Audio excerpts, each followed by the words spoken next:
Hi guys, in this video I'm gonna show you how to fix the neck pro system on Mercedes when you reversed and bumped into something, or when someone hit you from the back. This headrest pop out in the Mercedes, and I'm gonna show you how to fix them yourself, and don't take it to the dealership, because they're gonna charge you a lot of money for it, and it's quite simple and straightforward.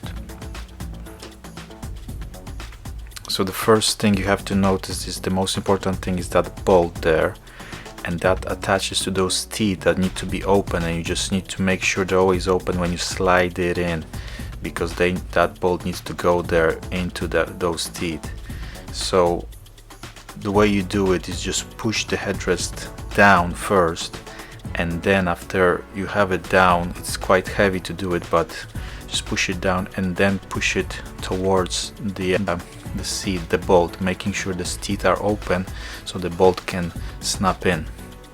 So this is my the way I did it, but I didn't make it this time, so don't worry if you don't make it. Then you can reset those teeth as well. I'll show you in a second, because they can basically close in that position, and then you have to reset the seat, open them again. But it's quite heavy, quite hard to do it, but just try it a couple times, and I did it as well a couple times, and finally made it click into place.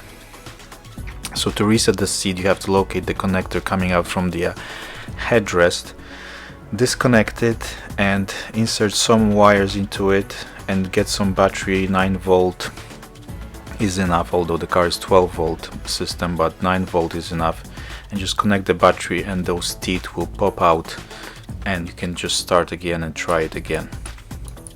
So thank you guys for watching, hope you liked it. Subscribe for more, and see you in the next video.